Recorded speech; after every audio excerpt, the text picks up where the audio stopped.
Hi there and welcome to Ambitious Single Moms, Stories of Strength and Success.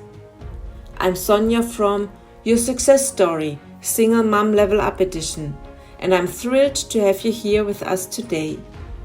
I'm a mother of 3 wonderful daughters, and when my husband separated from me in 2017, he moved out on a Sunday and the next morning my mother died unexpectedly.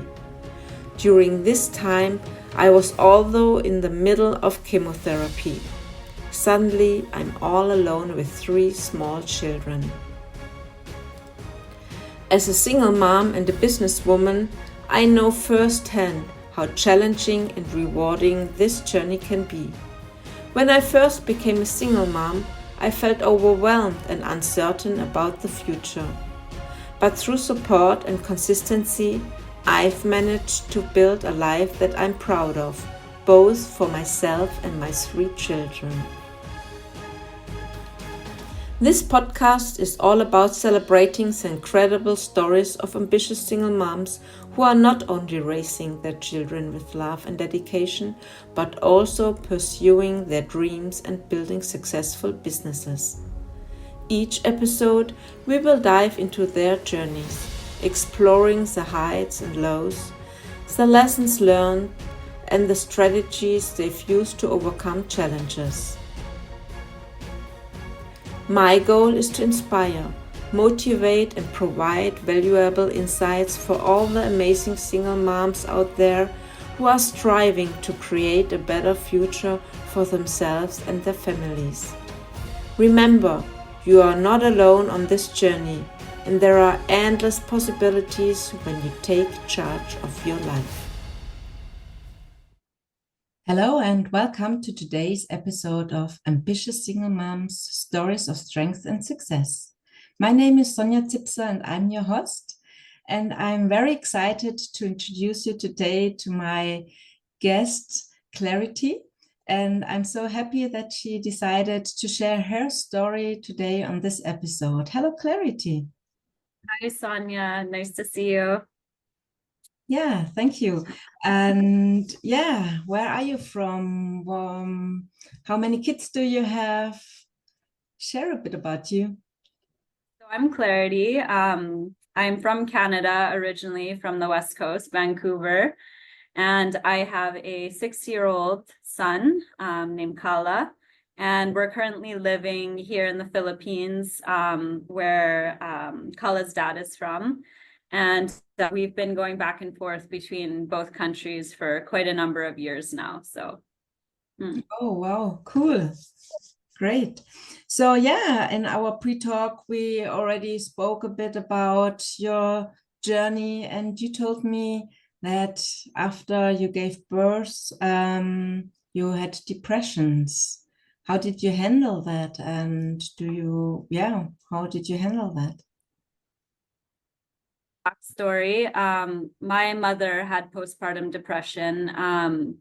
She had it right after I was born, and actually she never really snapped out of it. It was sort of a lifelong battle for her after. She had 3 more children after me, and she always dealt with postpartum, well, I guess you would just call it anxiety and depression after having children. I felt like her postpartum depression was untreated, and she never really found a medication or anything that really helped her. So when I got pregnant, I did everything in my power to make sure I had a really healthy pregnancy, and I read up a lot on postpartum to, make sure I was prepared for things that I could do. I read a lot of books on, they call it the 4th trimester, a lot of things that I could do to help myself and take care of myself. And one thing that I started to do right around, actually, I started writing the day after my son was born. I started a blog and I called it Om Mom, OM-MOM. Oh Mom, and I started to chronicle my journey through motherhood, and that actually became like a therapy for me as well, to share my journey and share my experience of motherhood. Do you want me to dive in about going into postpartum depression a little bit, or? Oh yes, that would be great. It would be my next question. How did you experience that? How was your daily yeah, how did you handle it, and what happened to you? So before I got pregnant, I had a really beautiful and have had a really beautiful partner at the time, who was my husband when I got pregnant. And we lived in the Philippines, and we decided for the birth that we would go back to Canada. I felt like it was important for me to be in a supportive environment with more familiar comforts of home and family and things like that. So after we gave birth,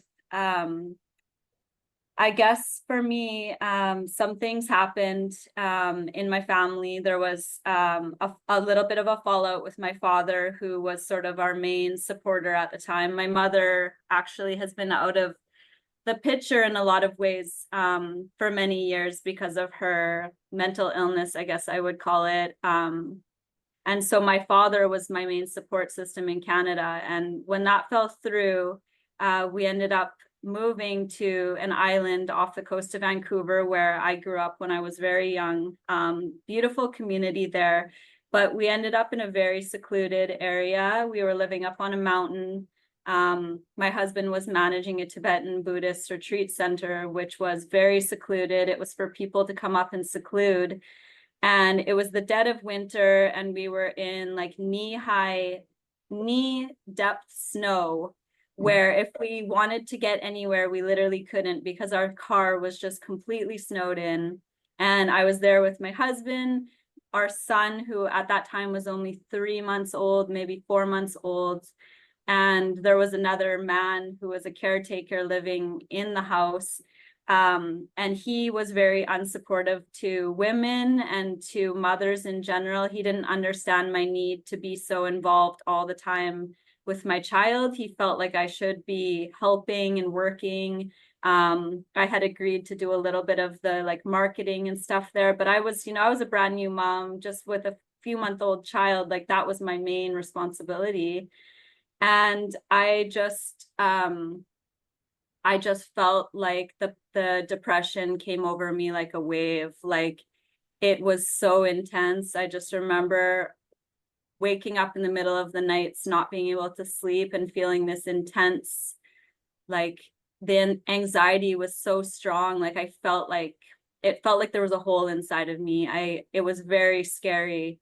And thankfully I was living on an island that is a very, I would say, progressive and spiritually minded island. So there's a lot of like midwives and doulas and naturopaths and other health practitioners. And I reached out to a midwife, and she recommended CBD oil, which was an amazing help for me. I got on CBD oil right away.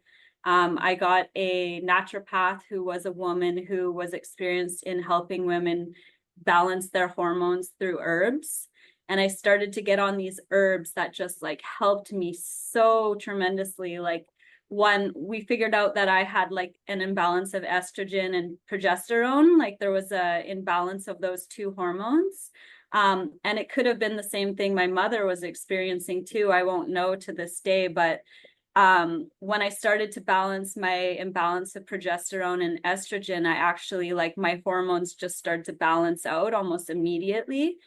And I actually got connected in with a Lalesh group in town, which is the breastfeeding league that's worldwide. It's like a league of women that meet weekly to talk about breastfeeding, and they have their babies with them, and you breastfeed and you talk. And that group just gave me so much hope and support. I just started driving down the mountain once a week as soon as I could, and joining that group. And just, I think what was so important was being connected with other mothers.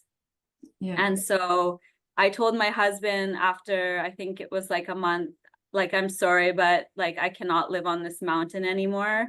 It's not supportive of me. Like, it's not supportive of the support that I need. And I just said, basically, like, I'm leaving. And if you want to come with me, like, you'll find me on another part of the island. So he agreed. And we did end up leaving that that retreat, and everything shifted after that. The depression shifted and it lifted for me. So oh, amazing. Yeah, it's so important that you have a community, a supportive community that understands you and is not suffering with you, but is lifting you up and giving you possibilities, showing you opportunities, what you can do. And yeah, that's fantastic.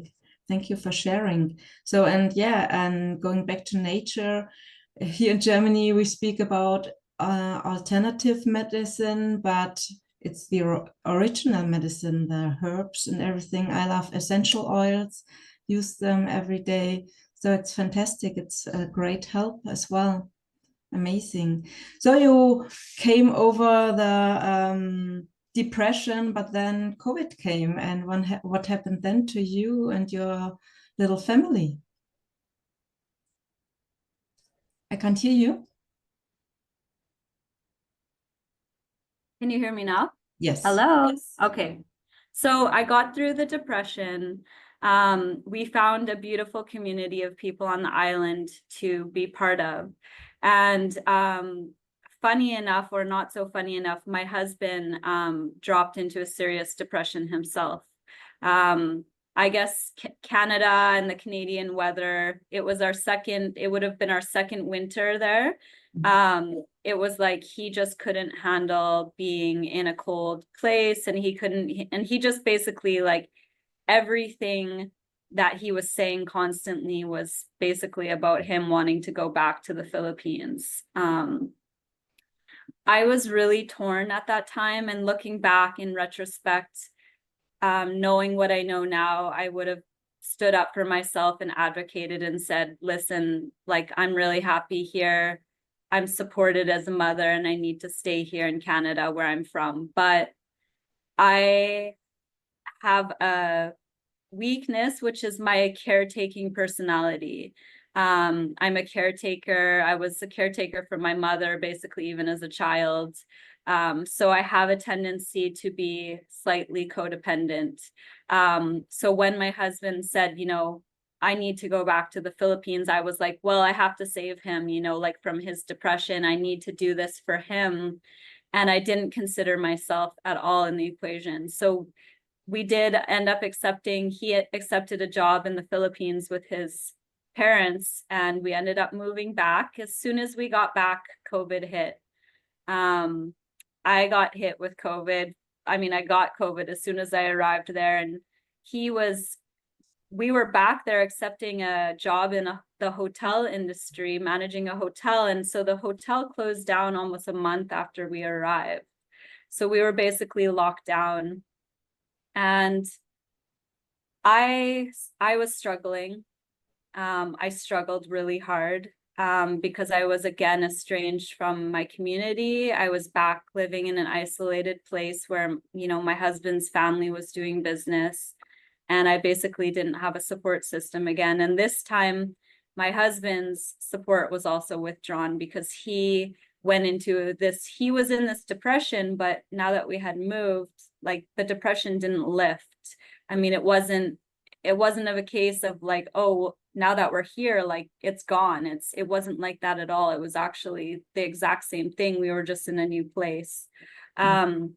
So I hadn't been financially independent for a while because I had been pregnant, and now I had like a 1-year-old at that time. So I felt like the number one priority for me at that time was to get myself financially independent so I could make decisions for myself. Because even if I had wanted to stay in Canada at that time, I wouldn't have really had a way to financially support myself. So I started to get empowered. I started to watch this show on Netflix called Working Moms, which is all about moms who work, and I just started to get inspired by the mom who created that show, who was actually a working mom, a mom who had struggled with postpartum depression and decided to create this series called Working Moms. And I am a writer myself by trade, so I just started to get really inspired. And I guess I believe a lot in just putting our intention out to the universe. So I put my intention out to the universe. And about a month later, I ended up getting this gig with a nonprofit society called Education for Life, which is international based. They work with a really progressive, holistic schooling system.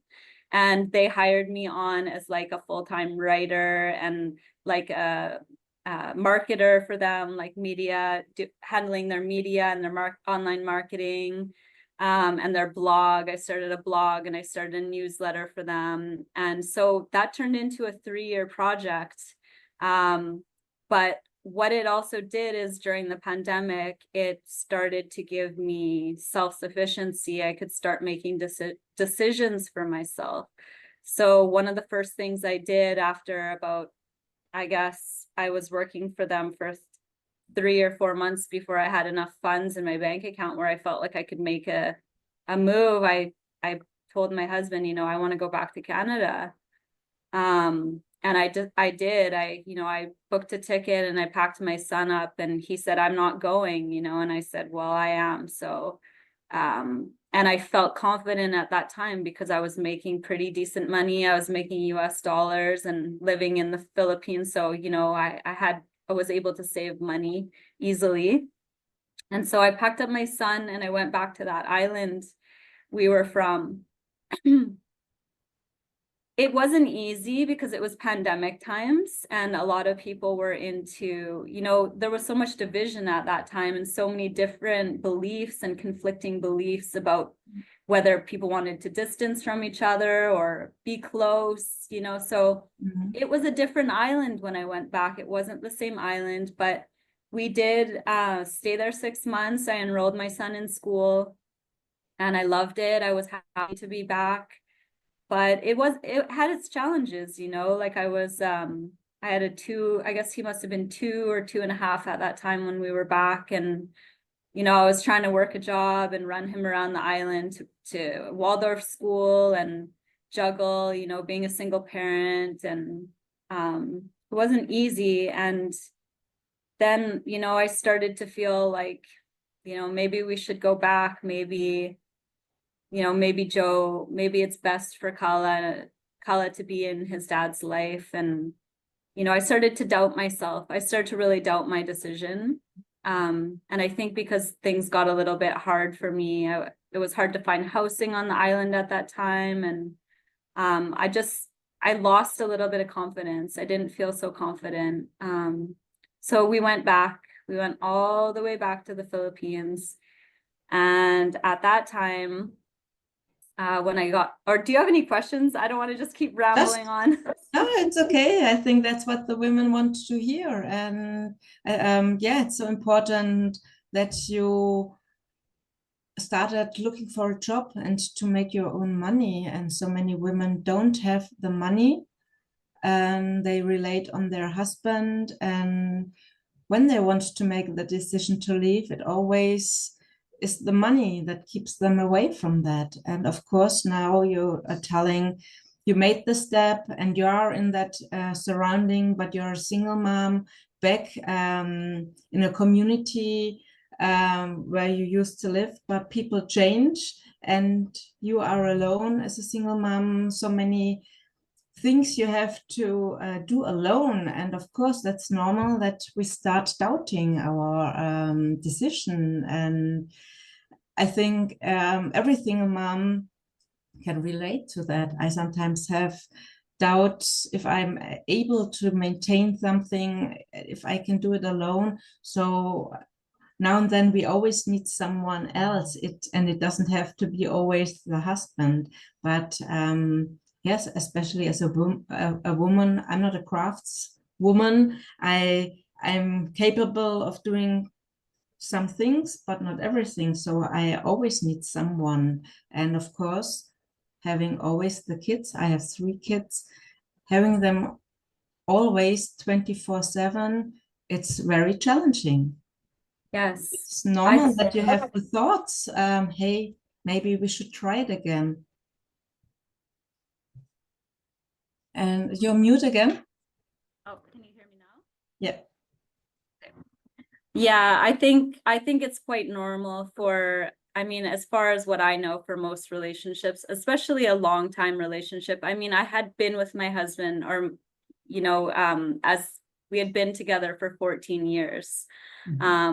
So a large part of my life, and I think that's the key, is what you just said, is that we need someone else. It doesn't necessarily have to be the husband, but to have someone nearby, either, a neighbor or a family member, someone who's there to support you when you can't pick up all the pieces, because there's just so many pieces we hold. Like, for example, when I would get sick, or when a single mom gets sick, like we can't just rely on ourselves. We need a support system. And if it's not going to be the father of our children, it has to be someone else, Yeah, and what I miss sometimes in the evening to talk about topics, even if it's something you were angry about, what was difficult, just to speak about it. So to release it from your body and from your system. But but there is nobody in the evening, and you don't want to call friends all the time. So I had that experience as well. I'll go back to my story, and I'll go back to my story, and I'll tell you how things kind of progressed. So when I did go back to the Philippines, I found that I don't want to break my husband's anonymity, but I found that he was, using alcohol as a way to, avoid or cope with the situation. He didn't want to work through it, or I should say, he didn't want to continue to work on it, because we did try therapy for a little while. And after a couple months, he basically said, I don't want to do this anymore. I don't want to speak to anyone anymore. I don't want to do this. And so I put up my hands and I said, listen, if you don't want to do the work, like, there's really nothing more that can be done. Like, it's, if you don't want to do the work, then what can I do, And so I found a book called Codependency No More that I started to read by her name is Melody Beattie. It's a wonderful book. My friend told me about it, and it woke me up to a lot of things. And I guess it gave me a fresh outlook and a fresh energy to feel like, okay, like, I can do this on my own. There was this part of me that felt like I need this person to make my life work, to make things work. And this book was really encouraging me that that's just like, that's a strategy that I had since I was young, that I was still carrying with me, something I needed to work through and just learn how to have that self-confidence to know that, no, I can take care of myself, and I will be okay by myself. And so I decided again to leave. Yeah, and you also told me in our pre-talk, when someone is drowning, that person pulls you down as well, and you are drowning as well. So it's so important to set boundaries, have self-care, and know what you want to do in life and what's important for you. And you showed it several times that you said, hey, I want to go to Canada. That's my community.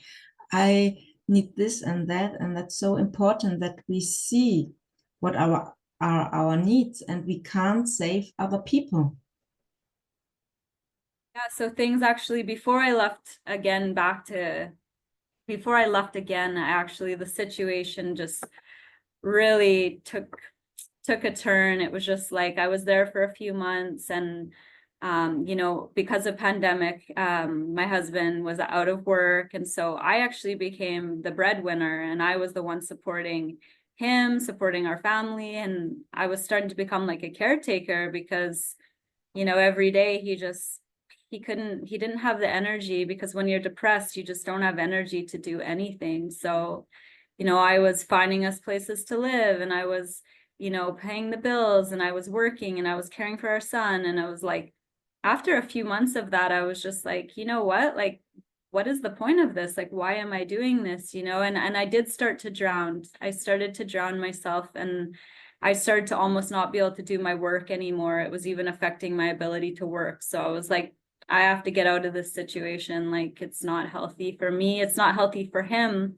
I felt like I was enabling him, because, he wasn't doing anything. And you know, he had lost his job and he had lost his home, and I felt bad. But at the same time, I was like, he's a grown man. Like, he needs to pick himself up, dust himself off, and get on with things, because, you know, like, I gave him the choice. I was like, you know, we can start over together now. We can start fresh and work together to make this work. But, you know, because of what he was struggling with, depression or mental illness, I don't want to label it, but he just couldn't make that leap. And I just felt like, well, I'm going to have to make this leap by myself again. So I did.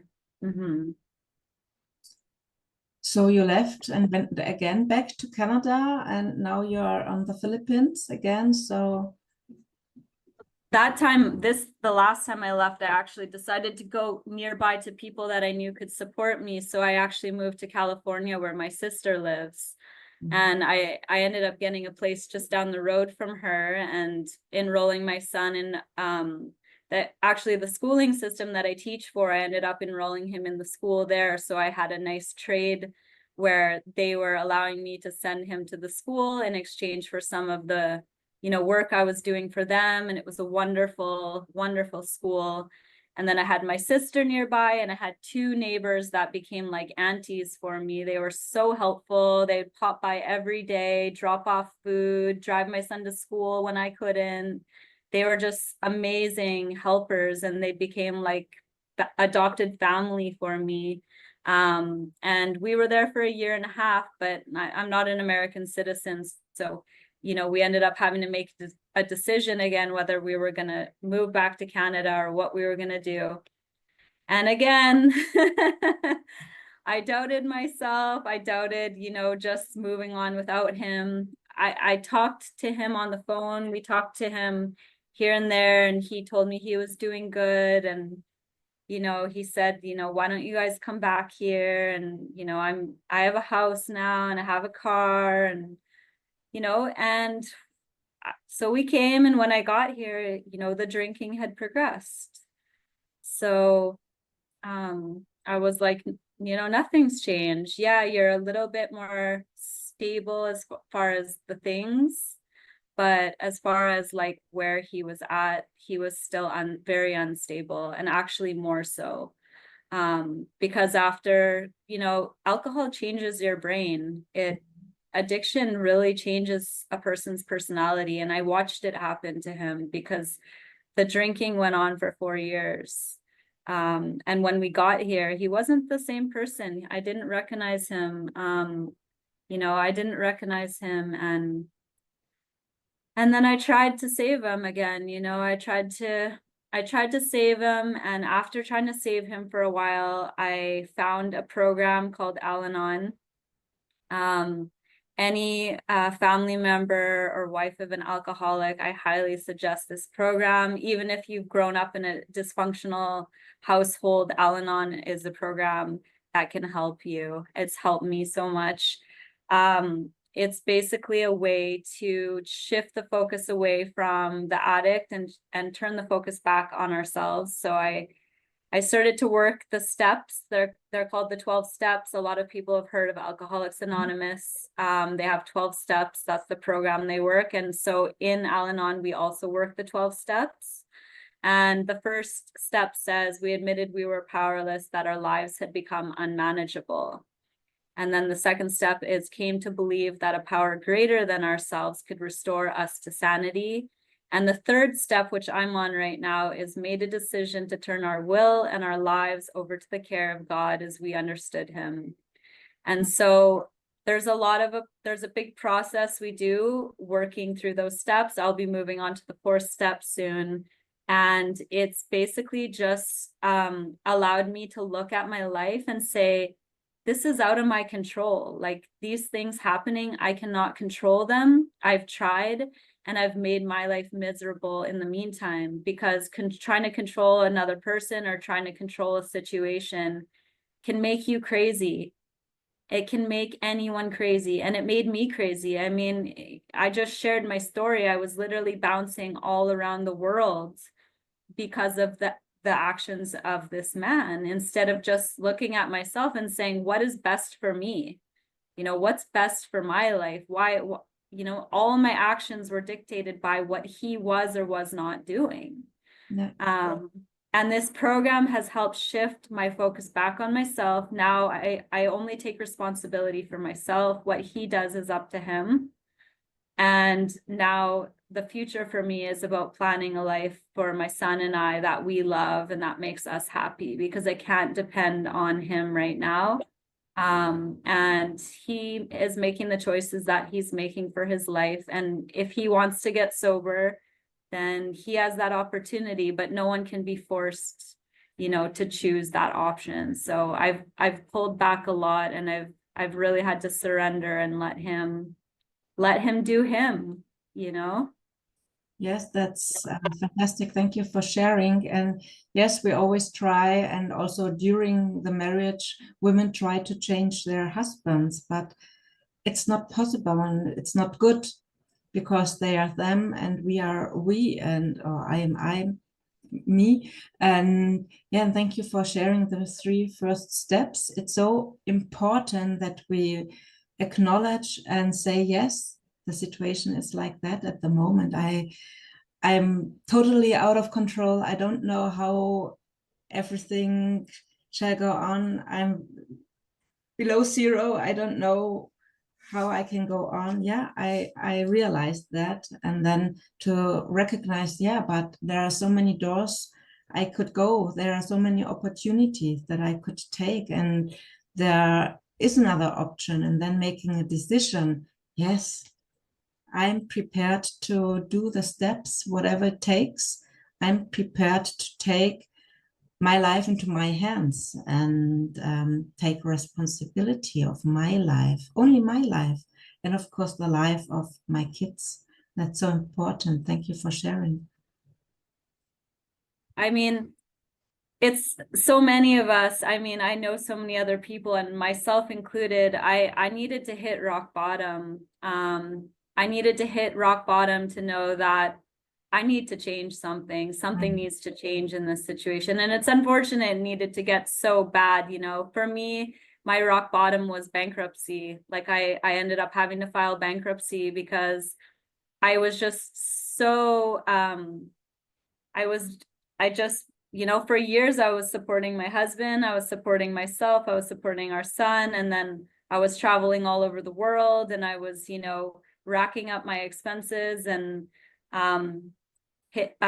you know, filing for bankruptcy for me was like, I really had to stop and be like, wow, I really need to just like look at my life right now and the direction I want it to head in, and just basically almost start fresh. When I filed for bankruptcy, it was also like a symbolic thing for me. It was like, I need to start my life over and with a stronger foundation this time.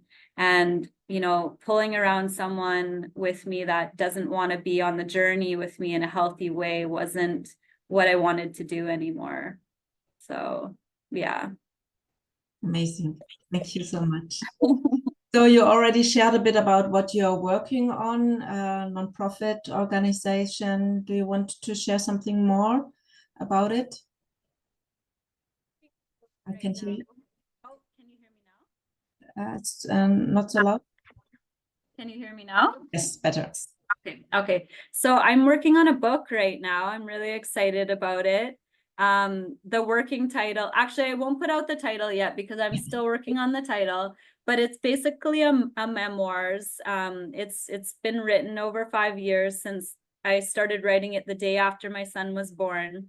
And it's based on a lot of the blogs that I wrote. And it's basically a journey through motherhood, the highs and the lows, how I got to where I am and overcoming, you know, the challenges. And so I'm working on my book, and I'm also a blogger and a content writer. I love to work with nonprofits, spiritual people, people who are doing positive things on the planet. Basically, my writing now is focused on SEO writing, which is like helping people, products, services rank higher in Google. So I work with certain algorithms and marketing ways of writing that help with marketing. So that's sort of been my focus now. And I will be putting out my new website soon. It's not up right now. I took down my blog because I'm sort of rebranding myself. Yeah, hopefully my book will be out next year. And that's what I'm up to right now. Great. So do you have last words, Clarity, for our listeners, for all the single moms out there? Want to say keep on going. You know, if you're struggling right now or you're going through it, just hold on. This too shall pass. You know, the times can feel really dark, but they will pass. You just have to keep holding on. And just for me, I know that having a dream is so important, and just, you know, keep focused on your dream and have people in your life that are supportive of you, and always feel like you can reach out to someone. Never isolate yourself. Just, I feel like it's so important to reach out to other people. So that's all I would say to any other moms who are out there. And I'd be happy for anyone who wants to contact me anytime. I could leave Sonja my email or my Instagram, and I would love to hear from anyone out there. So Yes, amazing. Okay, thank you, Clarity. thank you, Sonja. Thank you so much for joining us on this episode of Ambitious Single Moms, Stories of Strength and Success. It's been an absolute pleasure having Clarity share her incredible journey and insights with us today. I hope you found her story as inspiring and empowering as I did. If you enjoyed this episode, please give it a thumbs up and leave a comment below sharing your thoughts or any questions you have for our guest. Don't forget to subscribe to our channel so you never miss an episode. All the links and additional resources about Clarity, and of course, as soon as her book is published, you will find the link here in the show notes, as well as my links. You can find everything in the show notes below. Your support means the world to us and helps us continue bringing you amazing content. Until next time, stay strong, stay inspired, and keep thriving. See you in the next episode. Thank you for joining us on Ambitious Single Moms, Stories of Strength and Success. Let's embark on this journey together and rediscover the magic in our lives. Don't forget to subscribe and stay tuned for our next episode.